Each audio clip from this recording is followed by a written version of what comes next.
Alright, welcome back to Metal Heroes Review, episode number 90. Yep, believe it or not, I believe it might be with this very show, talking about Jiraiya, of course, that might hit episode 100 really soon. Yep. Which means the only Tokusatsu series left that hadn't got this far is the Ultra Review series, which I don't know if I'll get time this year to go through it, because I just really want to put it behind me. Sentai, Kamen Rider. I could do a little more Kamen Rider because last year I only got done one regular series last year. This year so far I've only completed 2. And speaking of Rider shows, yes, I'm going to be discussing episodes 9 and 10 of Jiraiya, but I want to talk about some interesting fun facts with this particular show. Namely which, this actually is the first time ever for Metal Heroes, Kamen Rider, and Super Sentai. All 3 have series that air in the year 1988. This actually be the first of 2 times this ever happened, where we have all 3 of these franchises having shows released a particular year. This also happened the following year, and then after that, this never happened again. But of course, they would still have Kamen Rider stuff released in the 90s, about 3 movies, while some other heroes still going on. And then after those movies came out, like, nothing for years until we had the, until like 2012. I think it was like 2012, I think it was, where they had the Gavin movie. Where I think it was 2012, because I think that year they had released, at the time the movie came, I think they had just released Go Busters that year. As for Kamen Rider, I'm thinking it was probably Wizard around the time. Yeah, I think it was Wizard. That was the Kamen Rider show airing at that time. And then, of course, they had 2 the following year. And then nothing for the longest time. You could say the Space movies is kind of a crossover between the 2 things. But for Metal Heroes themselves, yeah, once Metal Heroes have wrapped up, yeah, all they did was have a brief revival with series of movies, and that's been it for them, per se. Yep, it is nice we actually have this. Okay, so, those of you really curious, what Kamen Rider show was on this period of time? Believe it or not, it was Kamen Rider Black. Yes, believe it or not, one of the most popular shows to air in the 80s. Yeah.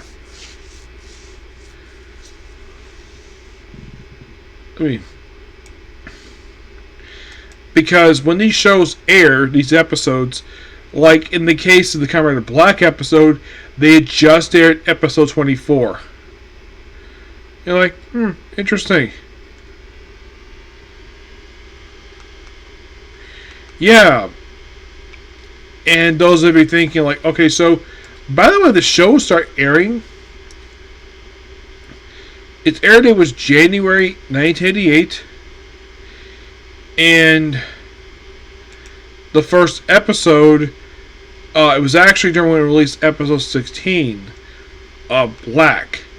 Okay, so you're probably thinking like, was Black still on the air by the time the show wrapped up? No. At that point, by the time, yes.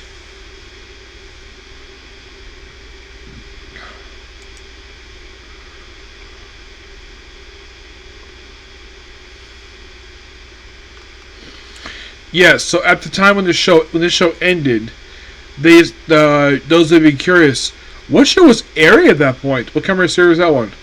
RX. Yep. You're like, interesting.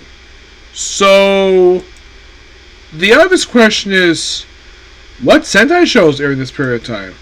Well, I think when this show first started, I think it was Masked Man when the show first started, and throughout most of its run, it was Lightman. And I think not long after the show concluded, they had released, of course, the following show, and that's when they released Turbo Ranger. yeah. So that's little fun facts there. So in the case of episode 9, excuse me. So 9. So the plan is to try to get the Demon Clan's other half their tablet. So they did this little kidnapping thing, and also Castle Ninja Baron Owl returns to the series. First time we see him since episode 2. Yes, believe it or not, he had not been seen for 7 episodes. Why this was? Probably because the actor wasn't available. And he does note the fact that Jiraiya has improved a little bit since they last saw each other. And they've become allies in this episode, which is interesting. And they even join forces with a tablet. And then they leave the possible location. And of course, the Demon Clan go there. And it turns out the Pinko time capsule is not there. This all was a trick planned by the predecessors of the clan that Jiraiya is part of. Yeah, they put a fake tablet on top of the actual tablet in order to trick the Demon Clan, per se. Really cool idea of this one. But, by the way, in the case of Castle Baron, he actually gets a fight with, of course, Duntaro, the leader of the Demon Clan, and he gets basically his golden helmet knocked off, revealing he actually has like this black cloth thing on his head, and he supposedly like dies by getting sliced and falling off a cliff, and supposedly he dies. He will return, don't worry about that. The next episode is a quite interesting one,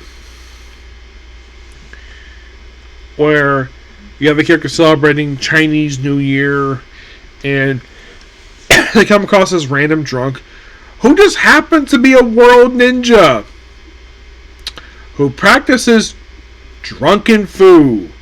What that is, from what I've heard about it, it is fighting while drunk, because the guy drinks a lot. Yeah, and by the way, he shows up for this episode, even the following episode, which makes him the first one since Castle Ninja Baron Owl, who actually appeared in 2 straight episodes.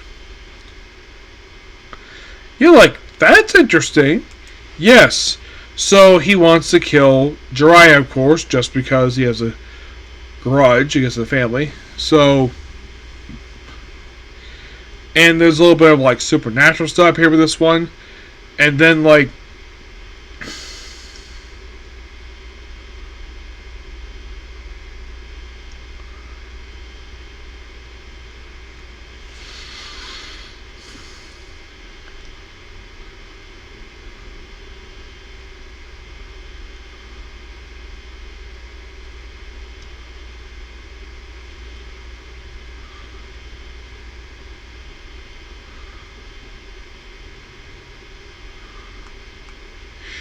yeah, so, and then, like, all the supernatural that they have, create a dragon, and then all of a sudden, the Fire Ninja Sun shows up at the end of the episode.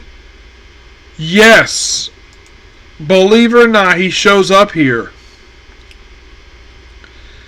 And, like, first he just works with him for some reason, and then, like, he's like, oh, he's a guy in a cloak.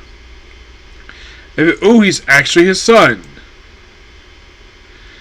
Now, I should point out, though, this guy, believe it or not, was the voice of Metalder.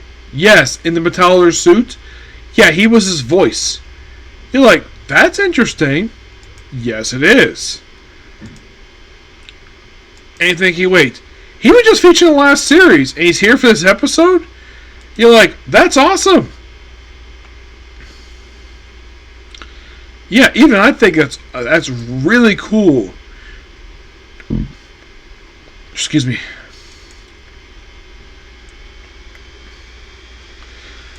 They bring back this guy to do this one-off appearance, which...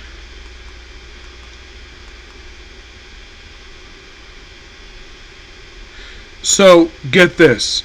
The guy had previously played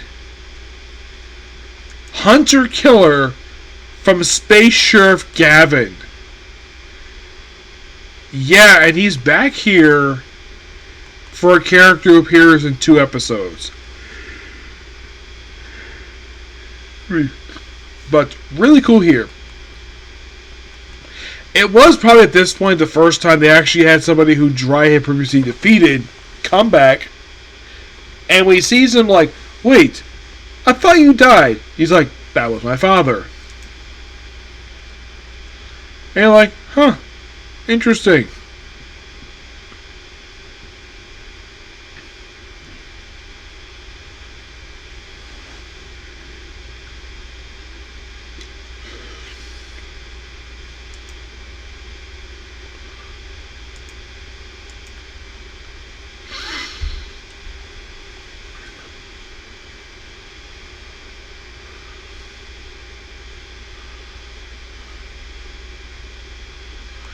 Yeah, I gotta admit, these two episodes were quite interesting to say the least. And 10 becomes noteworthy for the first episode of the series to end on a cliffhanger. You're like, what?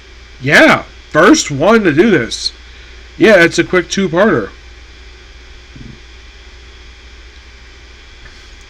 Which leads to the next episode. I also like the fact that the two, well, member Secret Police is working with Jiraiya, which is really cool for these episodes. A lot of fun, these ones. Yep. So yeah, this particular review, please like and subscribe. Like, comment, subscribe to notifications. And I'll see you in my next video, which will be our last crusade of the rise of a new world. But the next video, bye.